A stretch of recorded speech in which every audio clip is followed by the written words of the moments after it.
We're coming live from Gaza to start off with, are we? Are the sisters going to tell a story? Yes. Fantastic. So, Manuela, when I pass over to you, would you like to introduce your people from Gaza? Sure. Ladies and gentlemen, girls and boys, and assembled company, welcome to the World Storytelling Cafe.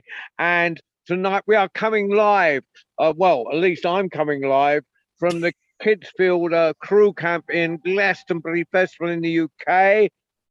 But our first tellers are in Gaza, and they're going to be introduced by Manuela from Italy. So how global can you get? Manuela, over to you. Thank you, John. And it's a great pleasure and honor to introduce you to two beautiful young ladies, Hala and Shada, who I met almost a year ago now, over a year ago. I've just recently met Hala's sister, Shada, and we've been working together with traditional Palestinian stories. But I let them introduce themselves, John. Over to you, Shada and Hala. Introduce yourselves. Hi, my name is Hala. I'm 17 years old. I'm Palestinian and I live in Gaza. Hi, my name is Chada Wonder Salem. I'm 18 years old. I'm Palestinian, live in Gaza, especially in Jabalia camp. Nice to meet you. Nice to meet you. And we'll start with Hala's story. And Hala, maybe you want to introduce your story. Yes, my name, the story name is Tunja. The story I'm going to tell you is a traditional Palestinian story. It's a story about the importance of family. Once, not twice, not 3 times, but once upon a time. There was once a woman who had no children. All of her brothers and sisters and friends had children, but she had none. This made her very sad. One day, she looked up sadly and said, please let me have a baby. Even I have to give birth to a cooking pot. Please let me have a baby. The woman became pregnant and she gave birth to. What do you think she got pregnant to? A baby. A baby. A cooking pot. Yes, a cooking pot. A cooking pot. What am I going to do with you? Everyone was surprised to see the woman with her baby cooking pot. But the woman loved her new daughter and looked after her like she was a little girl. She gave her milk from a bottle. She took her walks in her pram. As the little cooking pot grew bigger, she loved to be outside rolling along the ground. Her mother decided to call her Tunja. It's mean Tunja in Arabic, because of the sound that she made when she was rolling along. And as she grew bigger, she also got more and more naughty. One day, Tunja decided to run away from her mother. I have to go, Mom. I want some adventure. Tunja, where are you going? Don't run away. Stay here with me. Tunja, you're in danger. Don't go out and talk to stranger. Stay with me and have some tea, and we can have our own adventure. Tunja didn't listen to her mother, and she ran and ran and ran until she couldn't run anymore. She stopped outside the house of a rich woman. When the woman saw it, said, what a beautiful cooking pot. I can use this pot to put all my favorite things inside. The woman took the cooking pot in her house and filled it with gold and jewelry and the best olive oil from all Palestine. Then she said, my things look so nice inside this beautiful cooking pot. But as soon as the rich woman was asleep, What do you think Tunja did? Maybe she Mike ran away. Maybe she slept. maybe she slept. Oh no. Yes, Mr. Babasi. Tunja ran out to the house and back to her mother's house and said, "But mother, I'm here and I won't disappear. I've got honey and money and gold and I want to be free and I'm not going to do as I'm told." Her mother was very happy to see her again and said, "It's so good to see you and thank you for buying me all these nice things. But please don't go away again. We have everything we need here for a while." They lived happily. But after a while, Tunja wanted to go away again. She said, "I have to go, Mom. I want some adventure. Please don't go away. Stay here with me. I'm worried something bad will happen to you." "Tunja, Tunja, you're in danger. Don't go out and talk to stranger. Stay with me and have some tea, and we can have our own adventure." Tunja also didn't listen to her mother, and she ran and ran and ran until she couldn't run anymore. The rich woman found her again. "Hey, you're that cooking pot that stole all my treasure. I'm going to make you pay off for what you did." And the rich woman took Tunja back into her house. "I thought you were beautiful before, and so I filled you with all my beautiful things. But now I can see that you are just a thief. And I'm going to fill you with rubbish." And the rich woman threw all the rubbish she could find in her kitchen and stayed the cooking pot. Now I have a good place to keep all my rubbish," she said.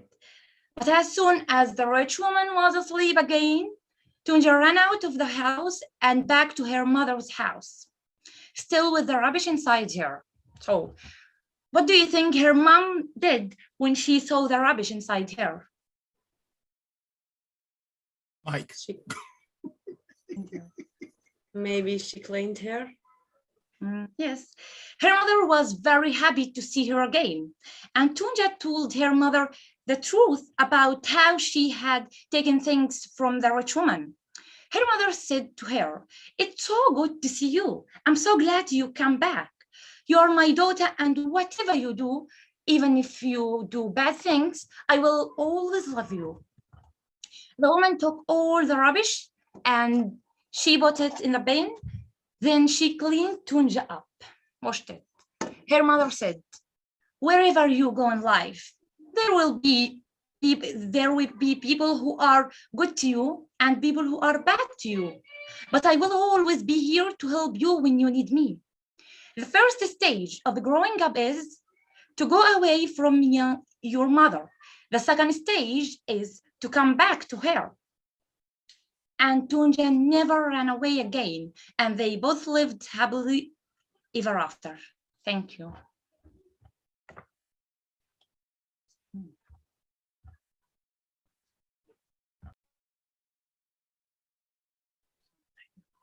Excellent story. Thank you. Now it makes me want to go downstairs and grab a pot.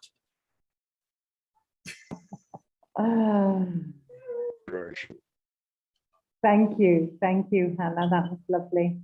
And now I think it's okay for Shada to tell her story, John. Yes. It is perfect. It is the exact right time for her to tell her story. And you know, this is great to have Gaza back with us at the cafe. And it's just so good to hear the sisters telling stories. Thank you. So Shada. the next story, please. Okay. The story I want to talk, it's a Palestinian story, a traditional Palestinian story. My grandmother told it to me when I was young. Many, many moons ago, there lived a married couple who had almost everything they wanted in life. The only thing they didn't have was a child, and they wanted one more than anything. And then one day, their life became perfect, and a beautiful baby girl was born. Her skin as white as cheese. So they called her. What do you think they called her? Maybe Malak. Manuela? No, I will give you a hint. Do you know what it means, cheese, in Arabic? Cheese in Arabic. No. Hala might know. Teach us. Yes, sure. It means jubna. Jibna. Thank you. So, because of that, they called her Jibona. Jibona was loved by everyone who know her, and she grew into a beautiful young woman.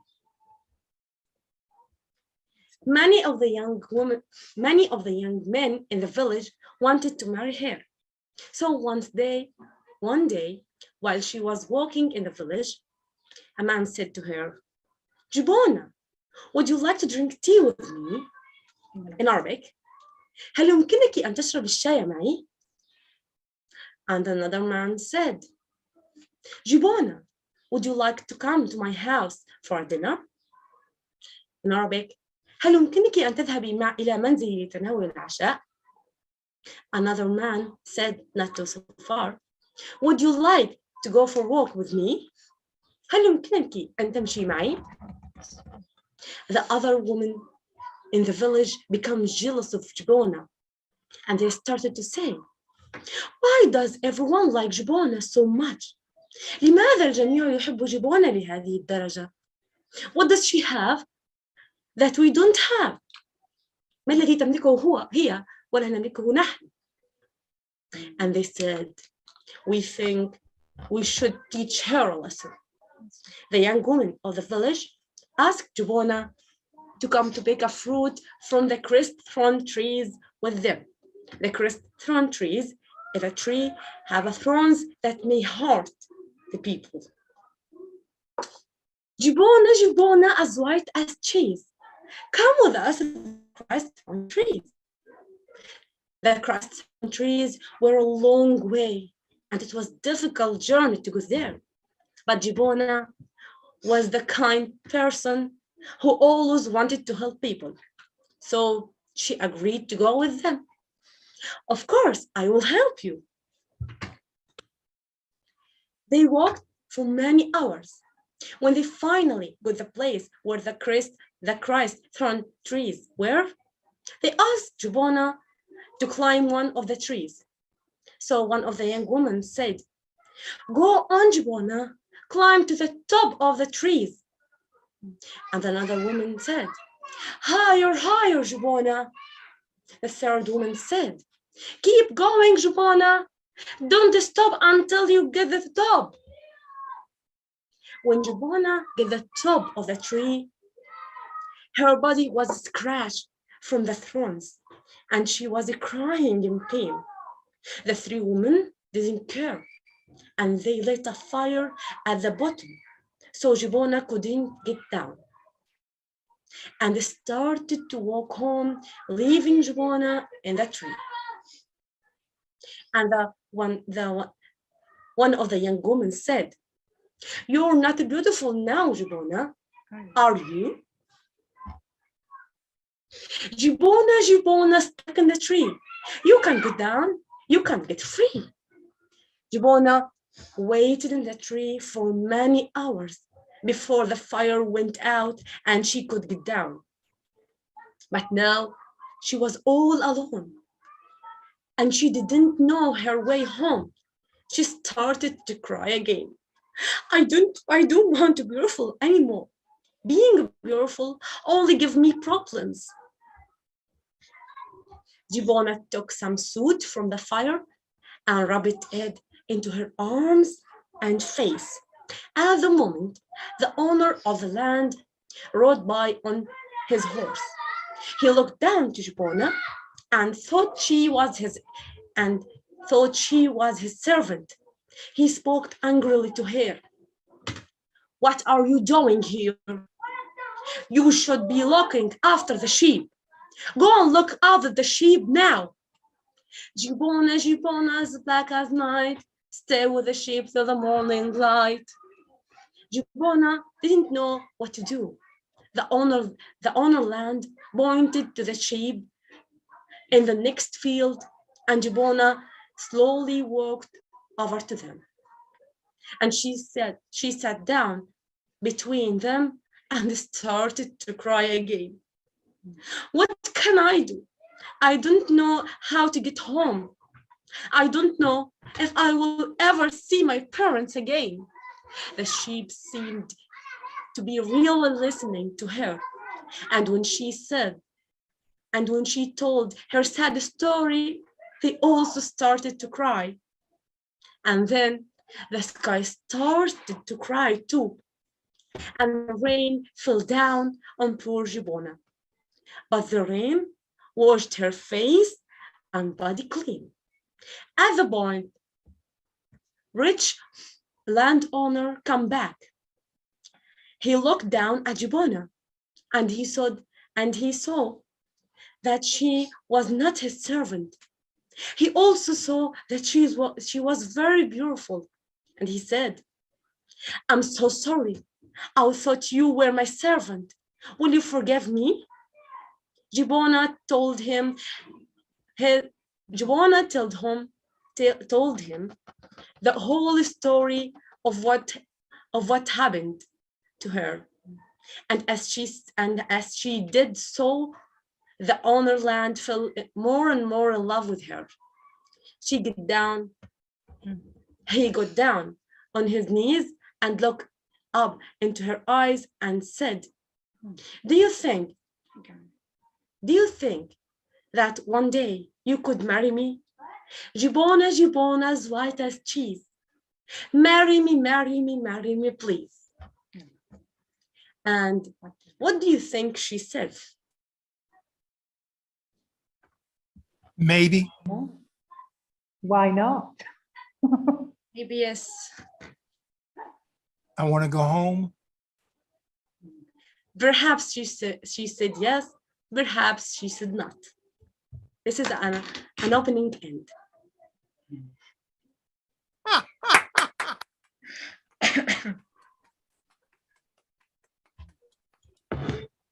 Great story. That was amazing. That was truly amazing. And it's incredibly complicated. I mean, it's a very complicated story, and to tell it in not your own language, to tell it in English, I think you need an extra round of applause for making that. Both of you. I mean, you got all that expression in. It was fantastic. Thank you both so very much for your stories. Now, because I'm on a device in a field, I can't see who else is here. Have we any other young people? Well, Manuela, would you like to say anything to your pupils? You can leave it in the car for now. So that was beautiful, girls. I'd like Shada to write her name in the chat because I've written how I say it. The girls learn English very, very fast, but I'm not so fast at learning Arabic. In fact, Shada, in her story, mentioned 3 questions that you say in Arabic. Will you come? Would you like to have tea with me? Or would you like to come and walk with me? Let's see how many. Babasi, or John, or Mike, or Ali. Well, Ali, you might remember. How do you say? Would you please come and walk with me? What in Arabic? Yeah. I don't Shada, know. That is what you it? said. Is that what you said, Shada? That's what you said. Repeat the question in English first. Okay. Ali, could you help with that? Okay.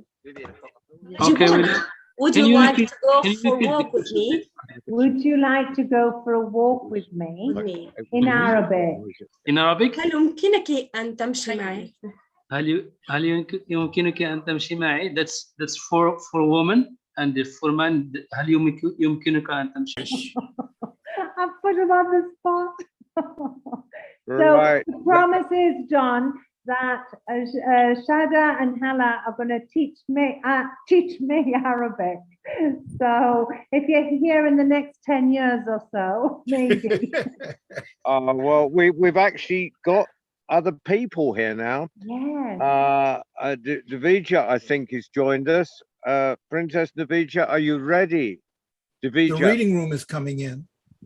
Oh, is that the oh, we've got Nigeria coming in. Yes, Nigeria, yes. Oh, Nigeria. fantastic. But- Let's Now I got to learn Arabic. yeah, okay. So who's coming in from Nigeria? Right now, they have their mobile reading room icon up, but we can't see the So sisters yet. which of the sisters have we got today? We can't tell yet. Well, maybe they can tell us. They just went mute. Oh, Abimbola Ali. oh, Oh, there. Oh, now they're coming in. hi. Abimbola Ali. They just went mute again. They might be having trouble with their internet. Good evening, everyone. Hello. Hello, could Hello. we see your face? Jasnami Oh, or Jasname is coming in too. Yeah.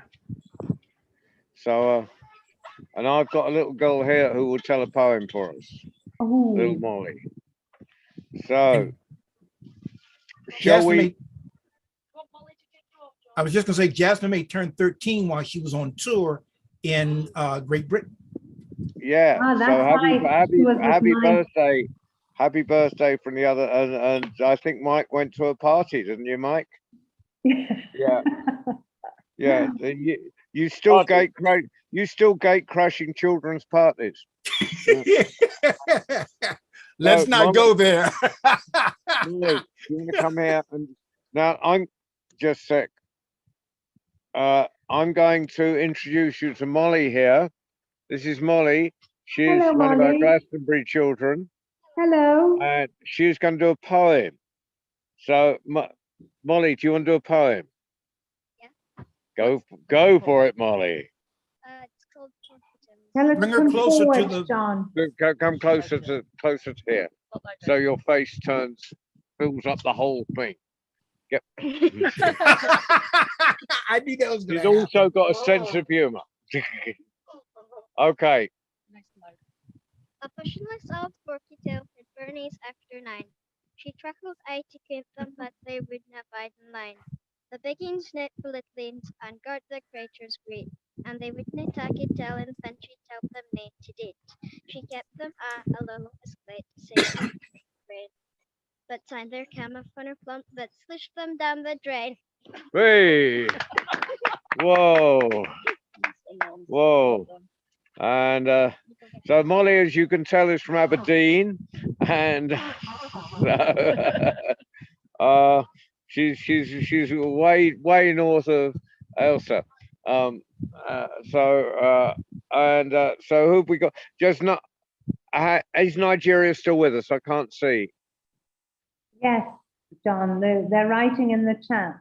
They're here. So would they like to tell the story next?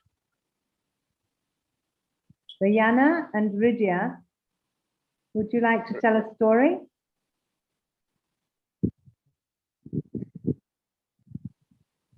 Usually when they don't respond right away, it's because they're having internet challenges Connection. and they just Wow. disappear. But we Okay. have a bit of an international star with us today. If she would like to grace us with a story, and I'm talking about Jasname. Yes, Princess Name, are you Jasname. ready with a story for us? Oh, Yes, I am. Well, please tell. Please tell.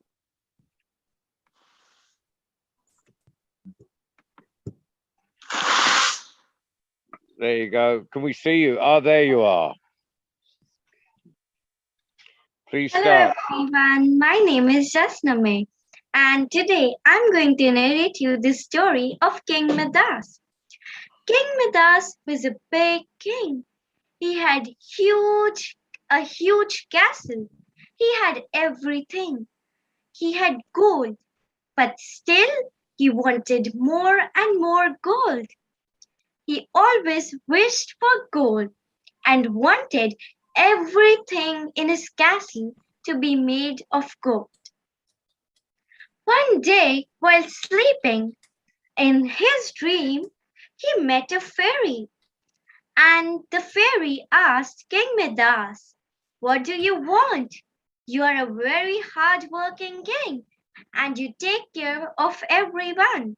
I will grant one wish of yours."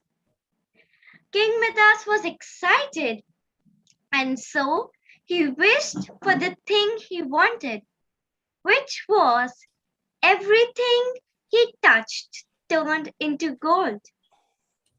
And now the fairy said, "Are you sure you want this?" King Midas said, "Yes, I'm sure. I just want this." And the fairy granted him with a wish. The fairy said, "I will return to you after 1 day to grant your second wish." So now in his dream, it was morning.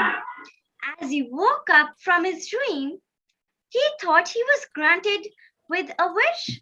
So everything he touched could turn into gold. So he did so.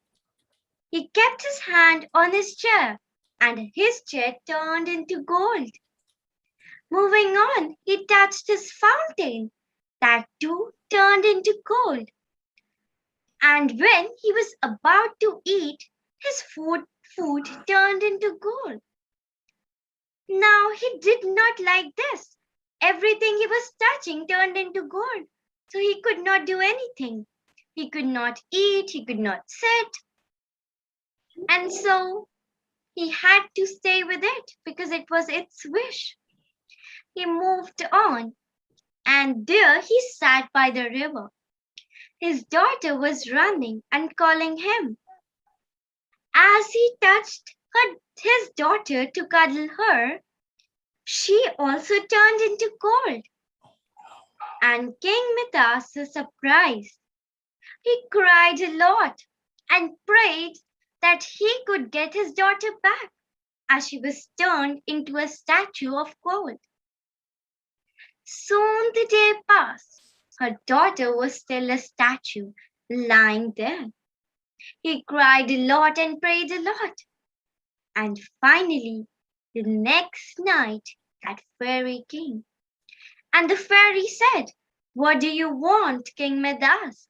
He said, "I don't want this wish. Please take it back. That's a very humble request. Please do so."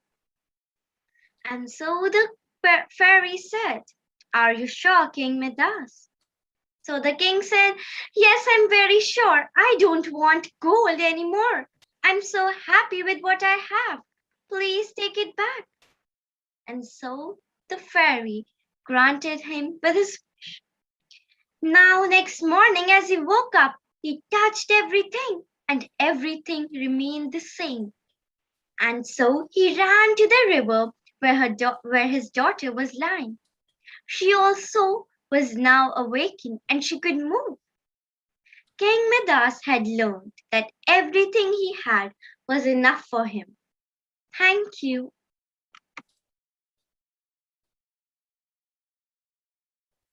Thank you. And you just got a huge round of applause from the campsite here. So Donald's there, and Pauline's there, and Tat is there. So everything. Nigeria's back. Okay. So shall we get quickly on to Nigeria for a story before we lose them again? Rana, have you got a story for us? Either of the sisters, have you got a story for us? Yes. Please tell it while your internet is working. Please tell your story.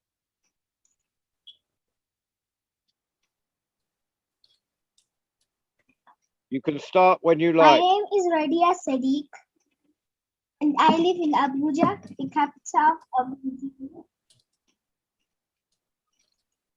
And then I'm going to tell a story about a common cartoon called Peppa Pig. I think here you've heard about it before.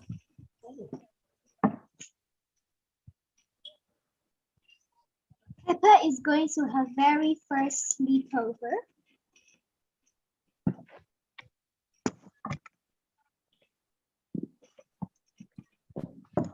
At Zoe Zebra's house. She said, "Welcome to my sleepover."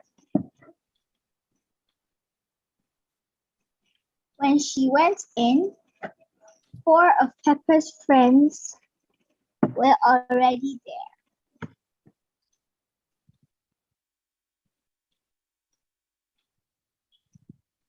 Zoe got her monkey, Rebecca's got her carrot, Susie's got her owl, and Emily got her frog.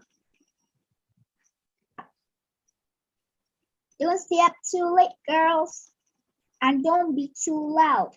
Daddy Zebra has to get early to deliver the post. Mommy Zebra says when she puts off the lights. Zoe's baby twin sisters, Zuzu and Zaza, want to join the sleepover too. Sleepovers are only for big girls, Zoe says. Then the twins began to cry. They're so sweet and little, Peppa says. Can they stay? Rebecca asks. Okay, Zoe said to the twins. You must not fall asleep. What should we do first? Susie asked.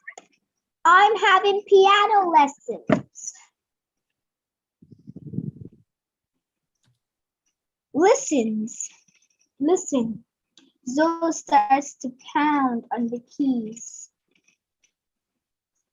Twinkle, twinkle, little star.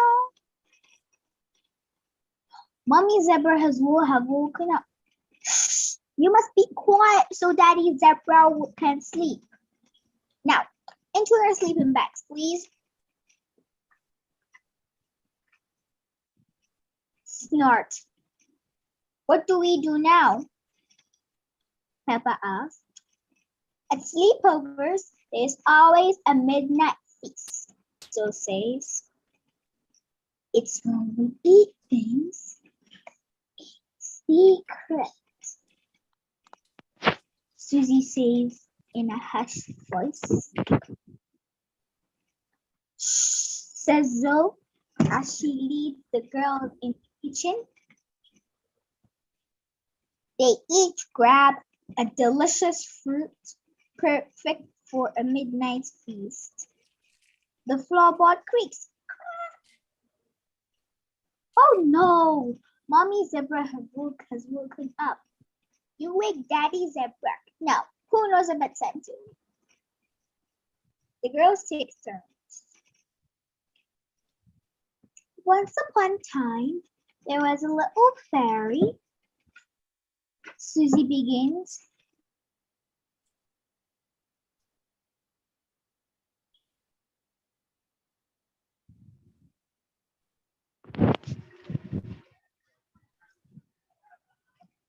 Did she freeze?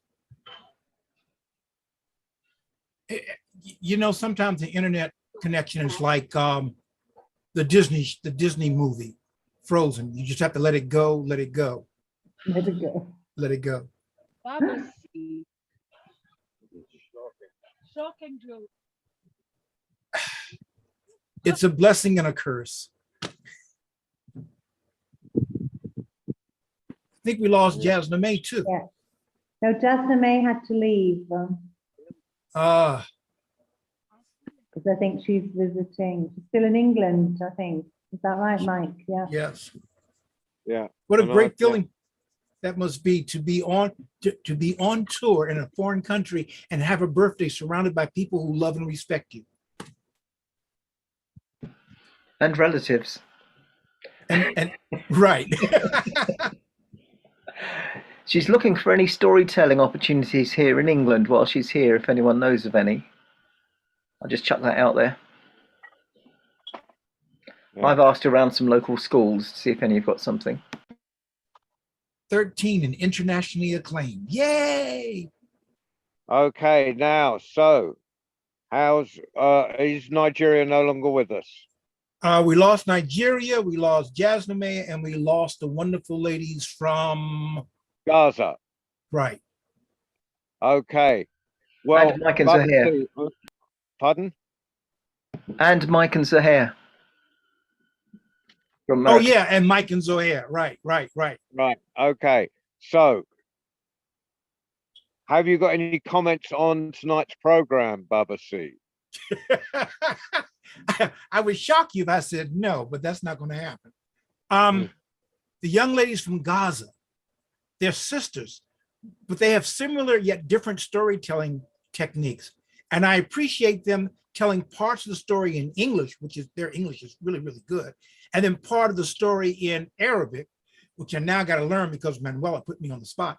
But I like that balance. And I also like when you listen to stories and people are speaking English as their second tongue, you hear there's a difference in the way they construct things and say things, which gives you kind of an insight on how they would say it in their native tongue. But I enjoyed both stories. I thought they were both great. And I will never think the same thing when I use my pot to make spaghetti. So that was wonderful.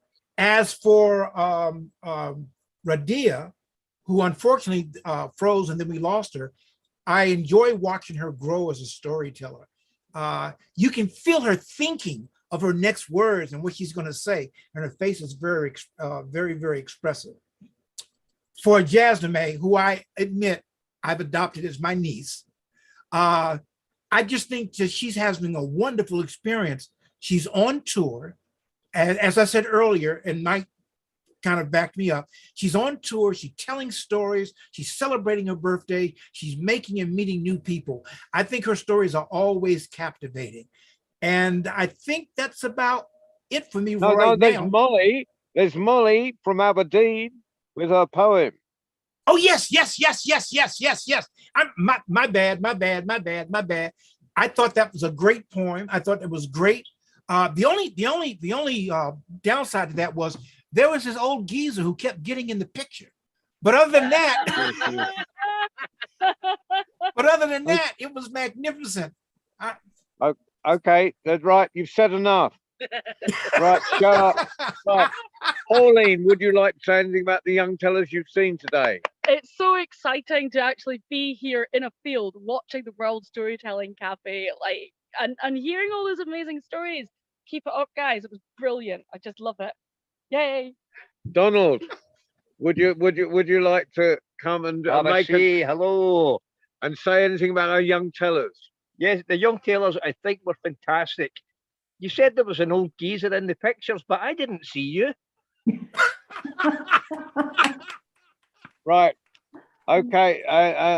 Tati, would you like to say anything about our young tellers? Fabulous to hear it. Fabulous. All right, Manuela. What do you think? It was a great program tonight, wasn't it? Yes, it was. And I'd like to pick up on what Baba C said about languaging. It's becoming a verb, to language. And I think it's now a European recommendation to use all the languages that we possess, whatever ability, whatever level.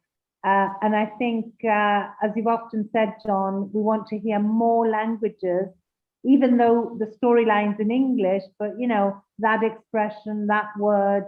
I would be quite happy if people came and told stories in their own mother tongue. Yeah, It's It's my problem that I can't understand every word, not theirs. Which is why I appreciate even more when they switch back and forth. Yeah, it's Yeah. this translanguaging that I think can become quite interesting. Yeah. Mike, what have you got to say about tonight's tellers? It's been lovely to see so many young people telling stories. We've had quite an arid patch lately. It's great to see more people here. And I would just like to say, Manuela, for your girls, I'm so jealous of the way they can make rhymes in English. English is my native tongue. I can't rhyme like that. That's thanks to Nick Bilbrough, by the way. But it's great stories, great storytelling. Yeah. Okay, so what have we got coming up on the world? What about Norman? You want to ask Norman? Oh, sorry, I can't see everyone. Right. Norman, have you got anything to say about tonight? Thank you, buddy. I came in late, so again, I was out getting some documents renewed, so for upcoming travel and things like that. But I didn't have. I had to come back early, so here I am. I was impressed, and it's saying being impressed kind of implies some sort of oh, I thought they wouldn't be that good. No, that's not my thought at all. I'm impressed because of the obvious work, delight, and that was put into all the stories that I did here. And the switching back and forth of Arabic and English was, I loved it. It was like listening to two kinds of music being played with each other, but knowing how to change the tempo and change the melody, and the story continues. And Jasmine, well, you've been doing wonderful. The world is a better place for you're sharing the stories, dropping them along like pearls. And I'm really sorry that I will not be there in time to hear you in person. But I don't know where I will be or when. But you're going to be at Get a Word in Edgeways, aren't you? Correct. Yes, I have 5 places I'm going to be at, and 2 of them are with you. And Jasname, I think, is going to be at Get a Word in Oh, Edgeways. okay, she's there. Then I take my words back. And Jasmine, I don't know if you're listening, but I will have the Story Stone in tow. And if you are willing, I would love to have you make up a story on it. Fantastic. And in fact, just a second. John Rowe, while he's getting that, we were talking about languages, Manuela. The group of 5 to 8-year-olds I'm working with, some of them speak 3 and 4 different languages, including American Sign Language. So I'm going to give an opportunity for them to tell, or at least introduce a story in those different languages. Diane Ferlate tells a story about a turtle with sign language. Yes, yes. So this is the Story Stone. Sorry to interrupt. And you place an object, let's say like a couple rusty nails on it, and a dog or whatever, and the story comes from once upon a time there was a dog who dug up a nail and said, this nail is no use to me, and he trades a nail for something, and then something gets traded up, and whatever. There's lots of kinds of stories to tell or to create. And so I'm really looking forward to that. And this is, by the way, my way of kind of priming the pump. And the last thing I will say about the young storytellers, you give me hope, all of them. Yeah. Every week I get hope from so what have we got coming up? We have Sunday at 6 o'clock live from Glastonbury Festival. We have from the Storytelling Lounge on the Kids Field at Storytelling Glastonbury Festival. We have us. Really? Yeah. And then on Tuesday, of course, we've got our young international tellers back again. Then on Friday, telling stories for children, we've got a teller that's not been on the cafe before, Chandrika Joshi. And I'm really looking forward to that. any further than that, then I shall actually be, well, I might actually be out of this field and into the next one by then. So, but meanwhile, thank you, all you fantastic tellers for telling telling stories. Thank you, Manuela, for priming them and getting them ready. Thank you, those veteran adult storytellers that have come in to support them every week. You know, Bubba C, Mike, Norman. It's just fantastic that you come in and support our tellers, young tellers every week. Thank you very much. Until then, I can hear my dinner being cooked over there or something. So there's food in the air, so I'm going to say goodbye. Fantastic. Bye-bye. Give you a goodbye from the camp. Goodbye from the camp. Bye. Bye-bye. Ciao. Bye. Thank you, Ali, if you're still there for driving, for flying the magic carpet. Friends. Thank you all. Thank you, Ali. Thank you, Ali. Bye. Bye. There you are. All right.